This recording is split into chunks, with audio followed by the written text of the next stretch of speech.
Welcome into NFL Daily. I am Tom Downey. Today's show, we're taking a look at the top 2025 NFL draft sleepers. According to ESPN's Matt Miller, he spoke with some anonymous NFL scouts, GMs, scouting directors, executives.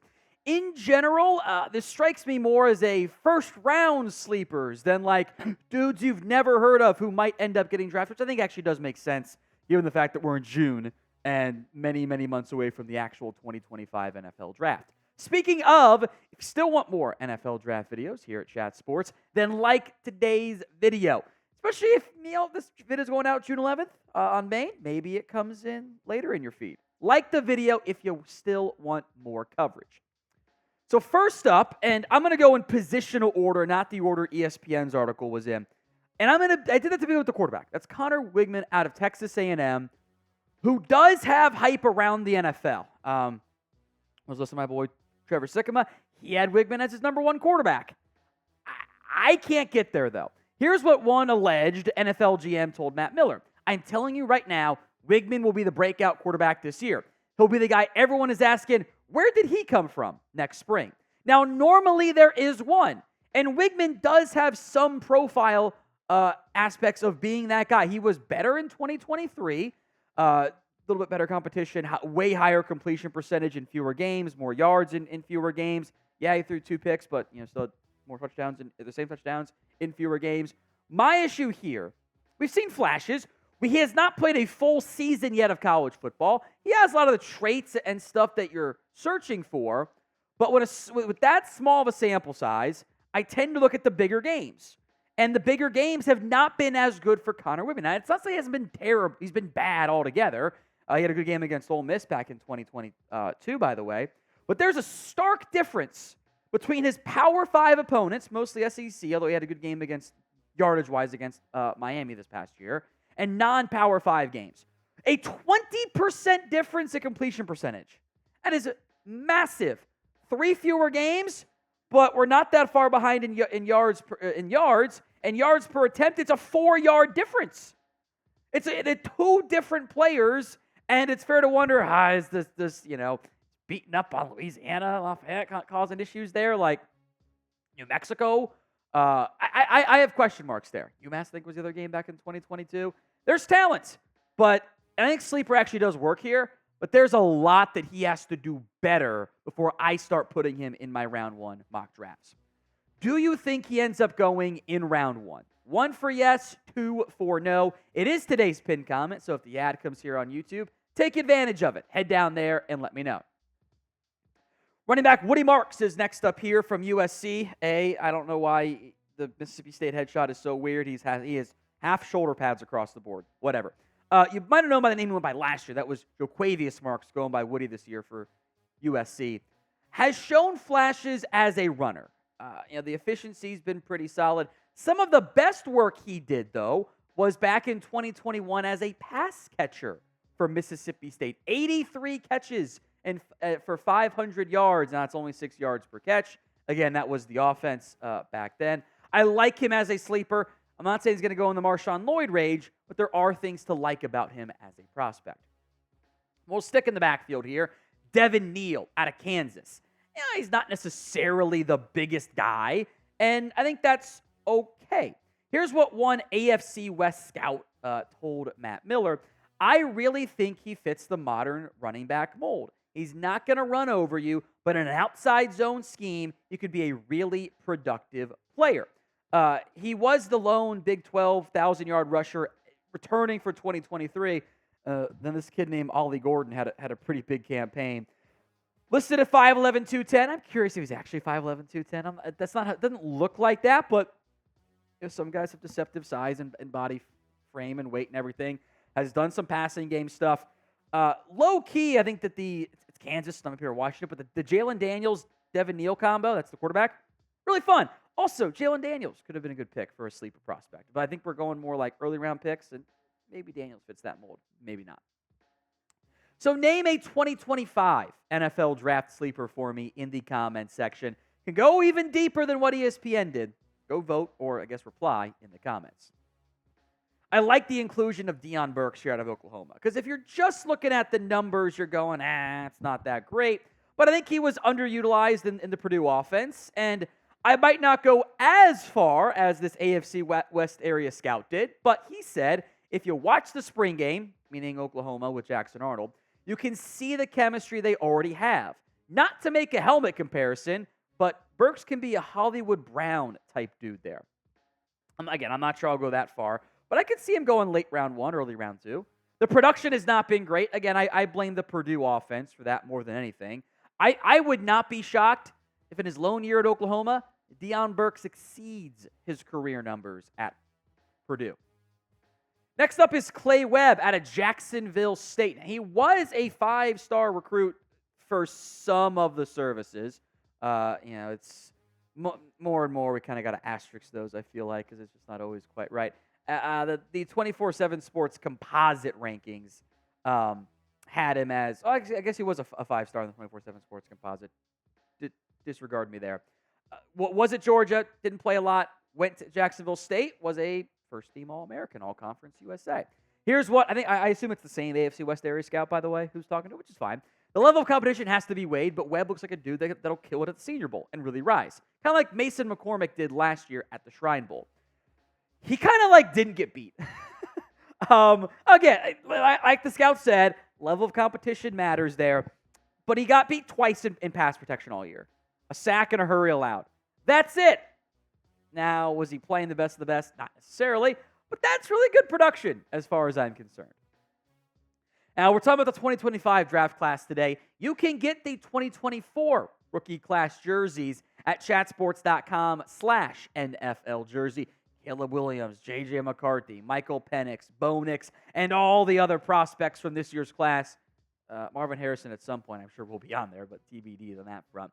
Link will be in the comments section and the description of today's show. It's chatsports.com/NFL jersey. Clickable link will also be available in the other corner of the video screen for you guys. Let's go to Arizona. Jonah Savaiinaea, who, this is where I want to make note, we've put him in round 1 mock drafts here at Chat Sports, and I've seen him in others, so I don't know, exactly what sleeper is, and sometimes it's your own bubble of hey, who's a sleeper for you, and you think you're onto someone early when turns out other people were kind of already there. He was the right guard with Jordan Morgan, or right tackle with Jordan Morgan playing left tackle at Arizona. I want to see better growth as a run blocker, although I thought he was still pretty good. Great size at 6'6", 330. I think there's a lot of ability there for Jonah moving forward. A nice Peebles, the Duke transfer to Virginia Tech. Here's your next undersized 3 technique who has the potential to make quite a bit of plays. Obviously, Dwayne Carter came from Duke last year. Peebles made some plays, though, too. 5 sacks, 8.5 TFLs. This one, I think, is a good sleeper name because he doesn't have the same buzz as other players do, but I think has the upside to take a big step forward in this upcoming 5th season for the Hokies. Trey Moore had a lot of interest from Power 5 programs this transfer portal cycle. He's going from UTSA to Texas, and I think can have a big-time jump in terms of general knowledge around him. By the way, he had an awesome pressure rate, one of the best in college football this last season. We'll see how he fares against bigger and better competition. One NFL scout said this: Moore is exactly what the Longhorns were missing. He's light, but we saw that work last year with Dallas Turner. Moore is really similar guy who could rocket up boards. The career production is very intriguing. 27 games played, averaging well over a tackle for loss per game, and nearly a sack per game. That's good production. Now, Texas has talent, and they've hit the transfer portal pretty hard. Moore's listed at 235. I'd like to get him bulked up a little bit more because that's a sizable 12-pound difference between him and Dallas Turner, right? We haven't had a chance to ask this question in a while. Is Texas back? Why for yes and for no? They made the college football playoff last year. I non-troll answer actually think they are. What do you guys think? Go vote for me in the comments section. Now, producer Chris was very upset to see Tyler Barron on this list. He goes, why is Barron on here? You're not wrong. He was pretty good last year for Tennessee, and I think has a chance to be even better this upcoming year for the Miami Hurricanes. Here's what one AFC East scout said about Barron now with the Miami Hurricanes. They are jacked about this guy. Coaches there think he can be this year's Laiatu Latu, is a transfer who quickly dominates and blows up. Big jump in production this past year for Barron. Hurricanes also hit the transfer portal pretty hard. If he does have the Latu-esque breakout, gets himself into round one conversation, I think that's how he fits the sleeper angle of it all. The other Notre Dame linebacker is Jack Kiser. Remember, they had two guys taken in this past year's NFL draft. Now he kind of gets to be the guy at inside linebacker for the Fighting Irish. Here's what one AFC North area scout said. Kiser is all over the place for them. I love his read and react ability. The hip flexibility is my biggest question, but he has pretty good speed in space. He had a couple decent stat sheet productions this past season, a sack and a half. The Notre Dame defense, I think, kind of maybe split all the linebacker big splash plays up a little bit there. Matt Miller mentioned him as a potential first-round pick. I'd be happily surprised for Jack Kiser if that happened. A player we have mentioned as a possible first-round pick, Tacario Davis. As I've said before, I like a lot of these Arizona players. I think they're kind of underrated. Here's what one NFC West area scout said about Davis. He could break out, but I always worry when a guy has a lot of PBUs and no picks. Joey Porter Jr. was like that and fell to round 2 because of it. Davis didn't get beat a lot. Now, when he did, some of it were red zone scores, 4 touchdowns, under 43% completion rate. A lot of these, when we have these conversations in June, it's kind of all built around, well, if he takes a step forward, he gets more interceptions on his resume, cuts down those touchdowns, yeah, he'll be in the first-round conversation. We've got all the greatest NFL coverage you could look for, even in June when there's so little going on around the NFL. Hit that sub button right now, youtube.com/chatsportstv. How about the other Iowa corner from last year? Not Cooper DeJean, but Sebastian Castro. Here's what one AFC scouting director said about him. He's not Cooper to me, but he's a really good player overall. He's quick, really good ability to tackle in the open field, and he's never out of position. Now, you might notice, the completion percentage is a little bit high. The yards are low, though. He mostly played the nickel corner spot last year. And I haven't dove too far into the nickel corners in this year's class. I think that's a good name to keep an eye out for, though. Another corner is Quincy Riley out of Louisville. And I think last year, the Louisville defense overall was really underrated. I think that they kind of got overlooked a little bit playing in the ACC or whatever. I was very impressed by how the Louisville defense as a unit overall played, and Riley was a big part of that. Here's what one college scouting director said on Riley. He's a really good player. I love his physicality, how he fights to close on the ball. He's probably more of a CB2 or a CB3, but the traits are all there. He didn't get beat very much. That's all I'm going to say. When you're putting up an under 40% completion rate, you're doing something right, or you're not playing enough. He played enough there. I think that's a very good sleeper name. Finally, Kevin Winston Jr., the safety out of Penn State. This one would fall more into the maybe he's a first-round pick sleeper type of name. Again, AFC North area scout to Matt Miller of ESPN. Number 21, Winston, for Penn State is a baller. He's a quarterback on the back end for them, and you see with his positioning and how well he reads it. The Georgia safety, Malachi Starks, is probably my number 1, but Winston is a close second. I have seen him in some first-round mock drafts out there, the way too early versions. Not a ton of splash plays, but he didn't get beat really that often, and he didn't miss many tackles. I think that is valuable in the modern-day NFL still.